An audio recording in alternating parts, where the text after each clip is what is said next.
Hello, how are y'all doing this morning? Welcome to my channel, Chasing Ghosts, and I am Tara Smith, and I'm just heading into work this morning, as usual.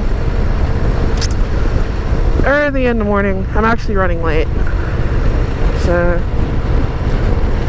I'm following these concrete trucks at the moment, and I'm hoping their chutes are clean. Like maybe they've dumped, I can't tell. Or maybe they haven't dumped yet, should I say. That's when you gotta watch it. It's when they're empty and they don't clean out their chute, or at least good. So just driving to work. One day I'm gonna need to get my throat licked out. I just keep coughing and coughing and coughing. Like, I smoke 3 packs a day, and I don't smoke. I will smoke again someday, but probably not cigarettes. Hopefully, that stuff will be legal when I retire, and I can sit back with a cold beer, maybe a glass of scotch or a bottle of vodka, and partake in a little bit of the other stuff. I think at that point I will have earned it.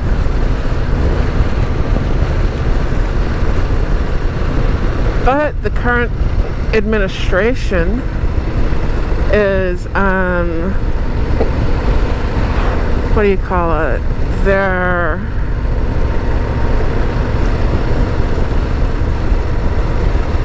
declassifying, like lower classifying the cannabis,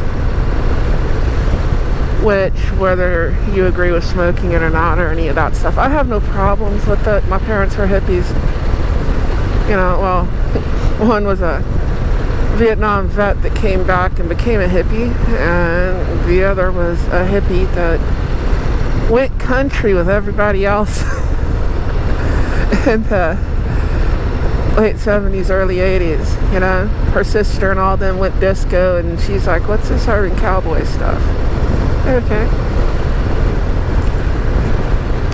When you remember your parents making those kind of transitions, that can be interesting. Any of y'all remember that when your parents were younger? Because I can remember my mom in her 20s. And it puts your life, it puts your view of things in a different perspective. I mean, I'm so much older than my mom was at any point raising me, you know.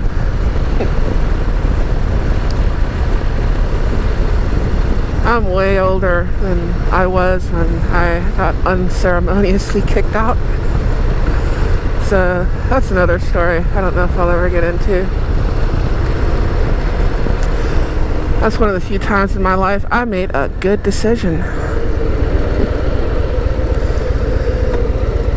Probably kept me out of jail, but something tells me to take this route today, so I'm going to take this route.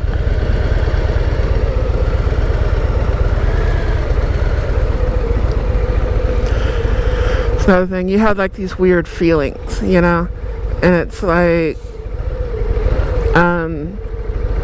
just something tells you, something feels weird. It's like, don't do that today. So you don't do that today. That's a turn only, my friend, but I understand what you're doing.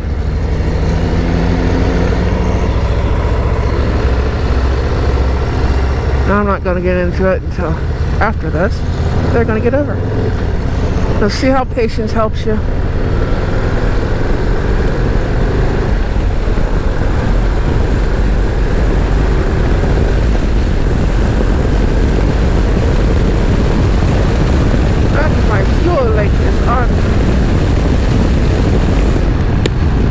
There we go. I might need to stop and get some fuel. I don't know. I might not.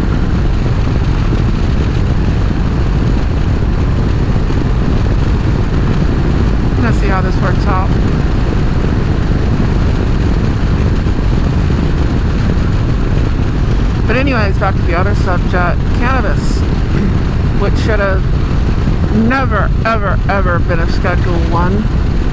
I can understand it being regulated, okay. And I'm kind of, against government regulations and stuff to begin with. Like, they should be very few and only for our safety. That's not really one that's for anything more than monetary.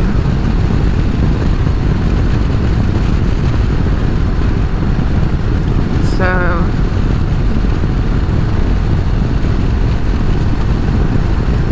but obviously, if you're gonna regulate alcohol or something, it probably belongs in the same class as that. That makes sense.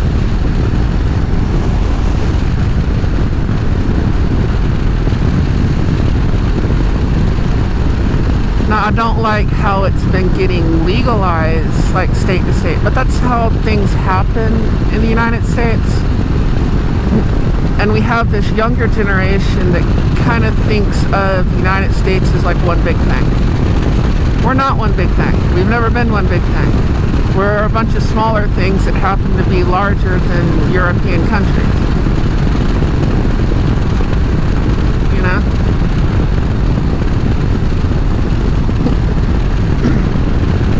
These states that are larger than most countries are all combined into one union, but they retain individuality.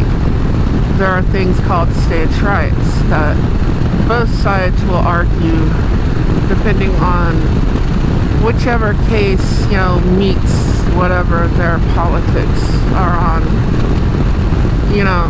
But Massachusetts is a totally different thing from Texas,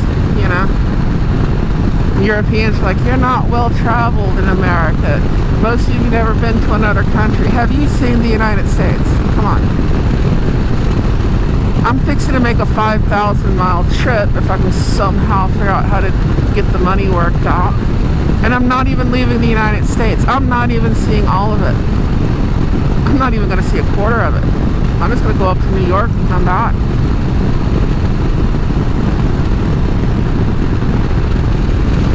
But anyways, our states have their own kind of independence. That's why the laws are different from state to state. Stuff you're not going to find, like, to a great degree in other places. It's like illegal here, it's illegal there. I don't think the UK is that way with their counties. I think how they might think of it is like their counties and stuff over there is probably how they think of states. And it's like, no. We can put your whole country inside many of our states. So, that's one of the reasons our laws are kind of screwy. Like divorce law. Well, states have that right, not the federal government, And so it went from state to state legalizing it because people just didn't want to be married no more. And eventually it's like, okay, it's legal. We got enough of the states. That's how things work. It also kind of did with, gay marriage. Anything like that will end up going state to state because we're dealing with state laws until the Supreme Court has to make some kind of a decision or what have you. And then they're like, okay, you've all got to follow this law because we supersede. So federal does supersede state, and that's one of the great debates of our country because it was supposed to be the other way around. Our original Constitution was I believe, Articles of Confederacy. It's early in the morning. I might have the name off, but I know it was a confederacy. But that was also just intended to get us through our little war with Britain. And it got us through the war. I mean, we signed it and we're like, hey, we need something better. And so we were immediately working on essentially what we're supposed to have now, which is, our Constitution.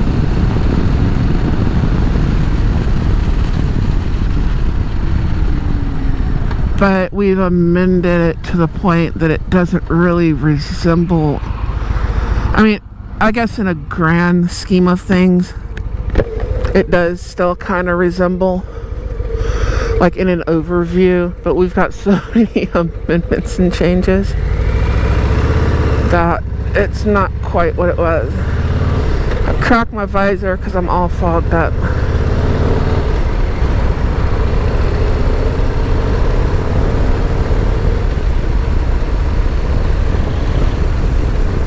Oh, I'm gonna have to see what my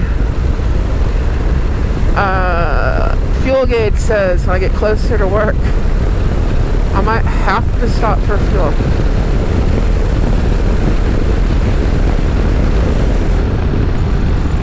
There we go. It's not closed all the way, but that might work. So, anyways, that's kind of what cannabis is doing, as it's going state to state to state. The problem with that is the people it's bringing with them and the radical changes that are happening to the states that have legalized it. Like, look at Colorado and how screwed up they are now. And of course, they were one of the first. West Coast, you are already screwed up. And I think that's hurting it getting legalized in other places, because you have other states that, while they may not have a problem with legalizing it, they don't want to become Colorado. Colorado was like the canary in the coal mine, and like, whoa, shit. That canary not only died, it died in a very fucked up way. Okay, we don't want to do that. So, I mean, you've turned Denver into like San Francisco with the crime and the homeless and the people living the life. I don't know what you would call it. I know,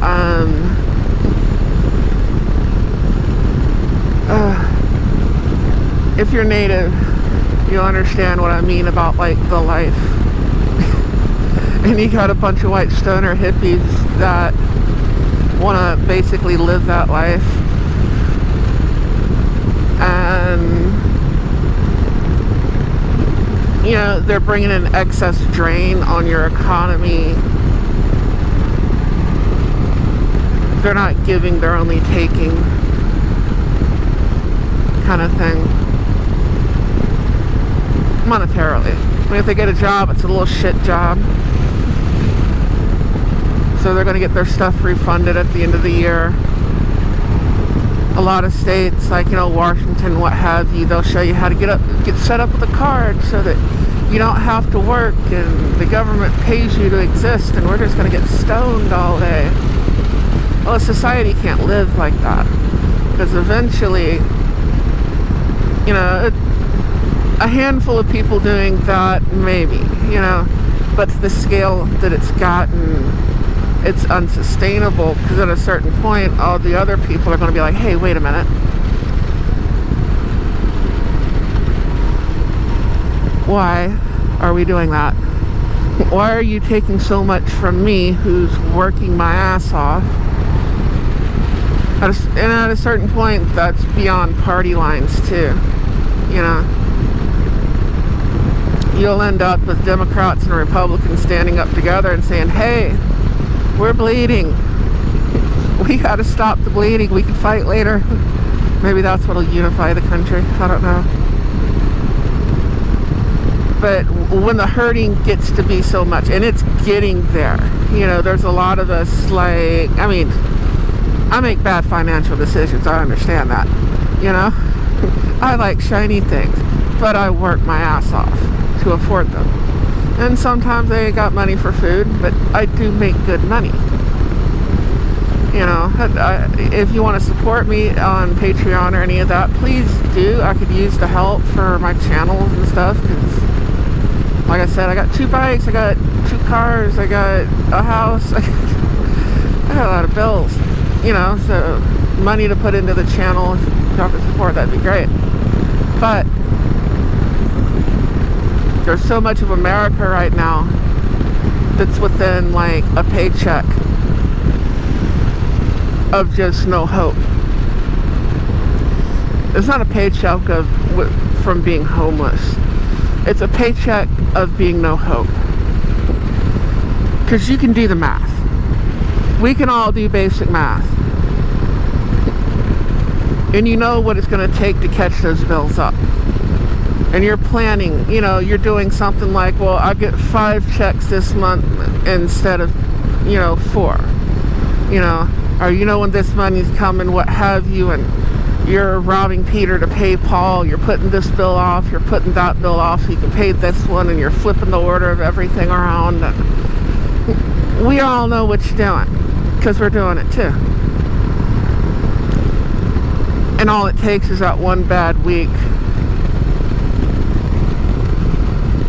and you realize that there's no hope. There's nothing you can do to win this game.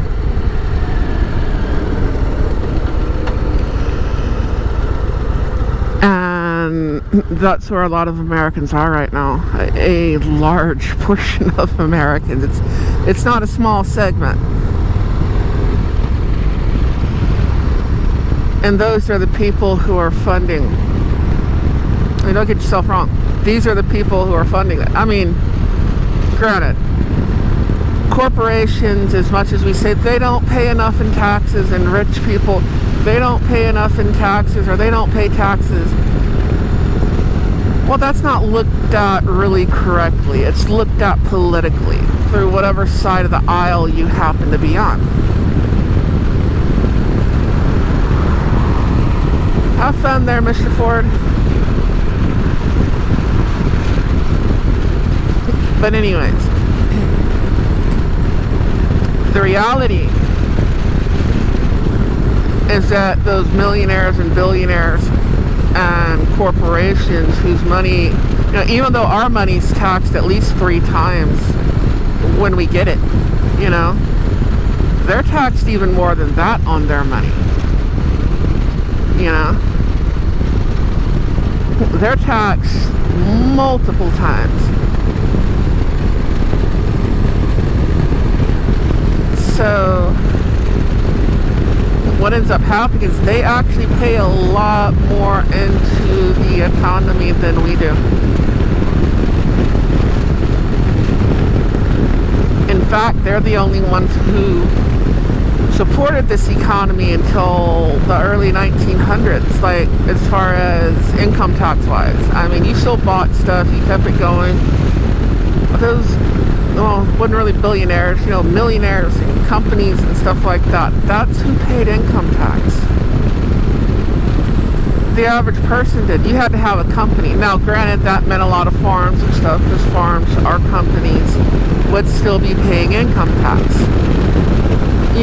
But your average Joe wasn't, if you just worked at the mercantile store, you weren't paying an income tax. And what percentage that we put into it isn't that great. But we're feeling the bite. And even though our portion of paying for all this stuff isn't as big,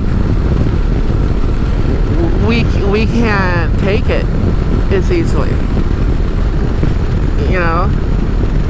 Somebody with millions or billions of dollars, they can look at it and be like, oh yeah, that doesn't even sting.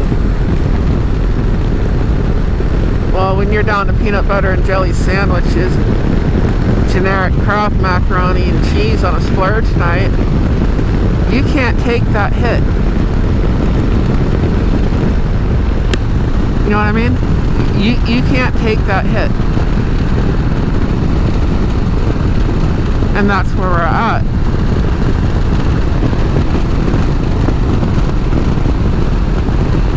So, we started off this talk about weed.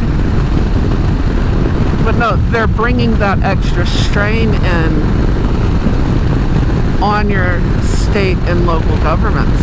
Now, in that instance, especially when you're getting into your state and local, you're really going to feel it, because that's your property taxes, that's your school taxes, that's your your tolls, your everything else, every way that they collect money And yes, they collect the tax off the weed too.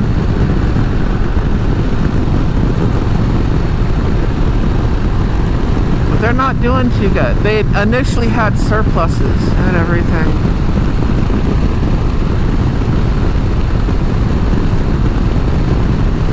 How long does it take the government to get rid of a surplus? Not very long. Like, seriously, not very long. Look what they did with Social Security.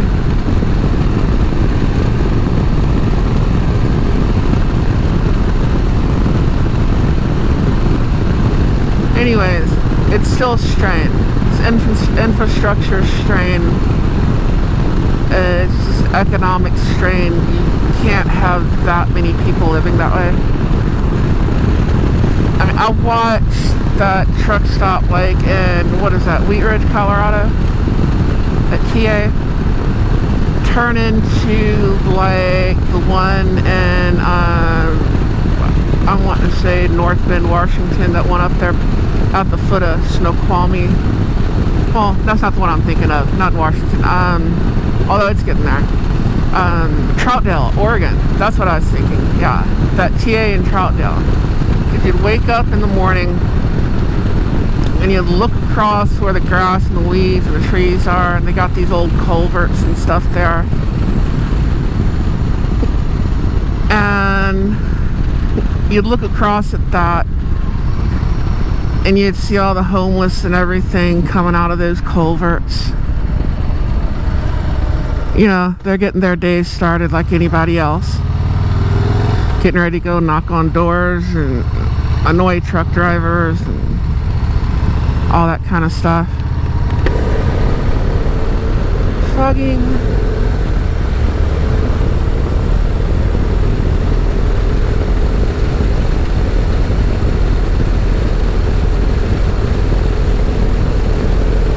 I'm not getting carried away with anything this morning.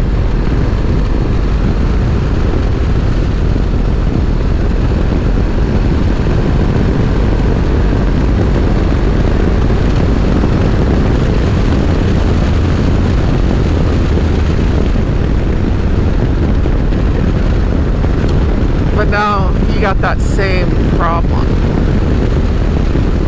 I guess that's something as a truck driver that I see nationwide.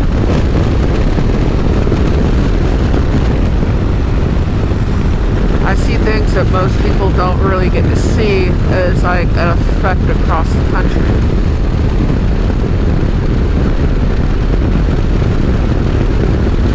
It's not just that, it's like all those homeless camps and everything after 2008 when everybody lost their houses and everything else. They didn't go anywhere. I mean, the city every once in a while will come through and doze everything over. There's people still homeless from losing everything in 2008.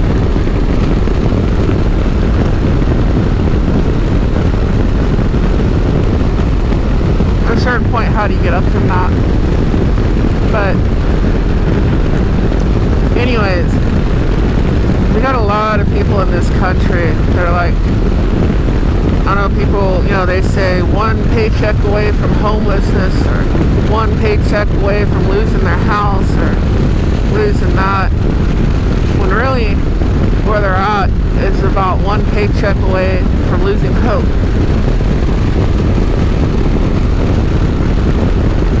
I don't know if anyone can fix that.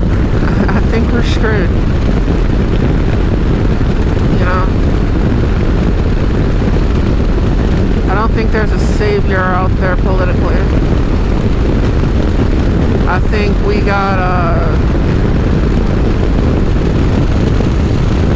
what do you call it? Hold on, I got a hair.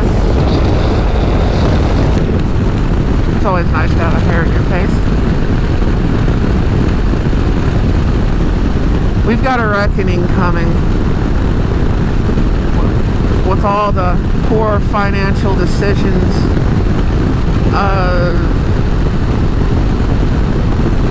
well, more recently about the last 6 years. I mean, you can go back further. They keep kicking the can down the road. Whether you're talking about all the stuff in COVID or '08 or the housing market, savingandloans.com, whatever, every decade or so, and they just kick the can down the road. We're due for a reckoning.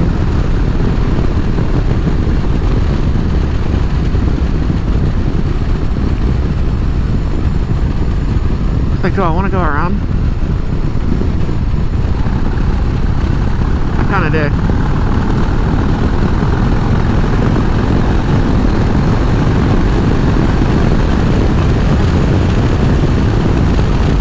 But anyways, I'll catch y'all later. On just random topics off of my head, see where my screwed up mind goes. So, y'all take care. Adios. Vaya con Dios. All that good shit. And I, of course, will catch y'all later. You're all awesome. Thank you so much for watching. Bye.